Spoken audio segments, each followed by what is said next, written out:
हमें एक्सपेक्टेशंस है कि डेथ टोल में भी इससे ज़्यादा हो सकता है। ये एकदम एग्जैक्ट डेटा नहीं है।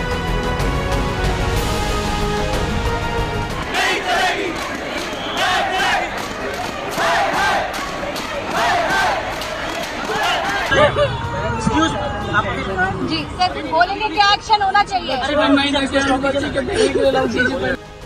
राष्ट्रीय राजधानी दिल्ली जितनी देखने में आकर्षक है उतनी ही स्टूडेंट्स को भी भाती है। हर साल लाखों विद्यार्थी देश भर में प्रसिद्ध तमाम शिक्षण संस्थानों में एडमिशन लेते हैं और अपने सपनों को पूरा करने की कोशिश करते हैं। कई लोग कॉलेज या विश्वविद्यालयों में एडमिशन ना लेकर कोचिंग इंस्टीट्यूट्स का हिस्सा बनते हैं और प्रशासनिक अधिकारी बनने के ख्वाब को हकीकत में बदलने के लिए दिन रात एक कर देते हैं। जी तोड़ मेहनत करते हैं ताकि अपना और घर वालों का सपना पूरा कर सकें। ऐसा ही एक ख्वाब तान्या ने भी देखा था और इसी ख्वाब को पूरा करने के लिए वो तेलंगाना के सिकंदराबाद से मीलों का सफर तय करके दिल्ली आई थी। तान्या 25 साल की थी और सिविल सेवा परीक्षा की तैयारी कर रही थी। वो मेहनती थी और पूरे लगन से पढ़ाई करती थी। 27 जुलाई की रात को दिल्ली के ही एक कोचिंग सेंटर में वो हो गया जिसकी किसी ने कल्पना भी नहीं की थी। सिविल सेवा परीक्षाओं के लिए देश के सबसे बेहतरीन शिक्षण संस्थानों में से एक राव IAS से तान्या कोचिंग लेती थी। वो रात के समय कोचिंग सेंटर की लाइब्रेरी में पढ़ रही थी। ये लाइब्रेरी सेंटर के बेसमेंट में बनी थी। बाहर मूसलाधार बारिश हो रही थी। इस बारिश से अचानक बेसमेंट में पानी भरने लगा। स्टूडेंट्स कुछ समझ पाते कि पानी का स्तर लगातार बढ़ता गया और कुछ ही समय में बेसमेंट में 10 से 12 फीट तक पानी भर गया। मौके पर पहुंची दमकल और NDRF की टीम ने करीब 30 अभ्यर्थियों को रेस्क्यू किया, लेकिन 3 लोगों की बेसमेंट में मौत हो गई, जिसमें एक तान्या सोनी भी थी। इस हादसे की शिकार हुई तान्या के परिजनों का कहना है कि बहुत दुखद बात है कि जो लड़की इस सिस्टम से लड़ने चली थी, सिस्टम बदलने चली थी, वो लड़की ही सिस्टम का शिकार हो गई।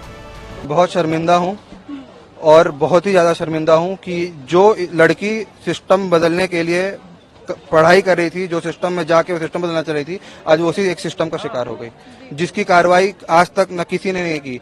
नाले साफ नहीं होते हैं, कुछ नहीं होते हैं, वो सब तो आपको सिस्टम को देखना पड़ेगा और कठोर कार्रवाई करनी पड़ेगी। बस मैम, ये मैम MCD जिम्मेदार है, राव इंस्टीट्यूट जिम्मेदार है, यही 2 लोग जिम्मेदार हैं। पुलिस प्रशासन जिम्मेदार है कि अगर वहाँ पे इंस्टीट्यूट चल रहा था तो उसके कागज की देख रेख कौन कर रहा था? जो कर रहा था वो जिम्मेदार है, जिसने अथॉरिटी लेटर पास किया वो जिम्मेदार है, यही लोग जिम्मेदार है। मैम, तान्या तेलंगाना के सिकंदराबाद की रहने वाली थी, लेकिन उसके माता पिता मूल रूप से बिहार के रहने वाले हैं। इसलिए तान्या के पार्थिव शरीर को बिहार के औरंगाबाद ले जाया गया। मामले में प्रशासन पर कई गंभीर सवाल उठ रहे हैं। परिजनों का कहना है कि कोचिंग इंस्टीट्यूट की जांच होनी चाहिए, क्योंकि सेंटर के बेसमेंट में लाइब्रेरी कैसे बनी, किसने इसकी अनुमति दी। तान्या के माता पिता का रो रो कर बुरा हाल है। उनका कहना है कि तान्या पढ़ाई में बहुत अच्छी थी, वो IAS बनना चाहती थी और इसलिए उसने कोचिंग भी ज्वाइन की थी। उन्होंने कहा कि हमारा सब कुछ बर्बाद हो गया। बेटी की मौत से वो स्तब्ध है। ऐसे में सवाल उठता है कि इतने बड़े हादसे का जिम्मेदार कौन है?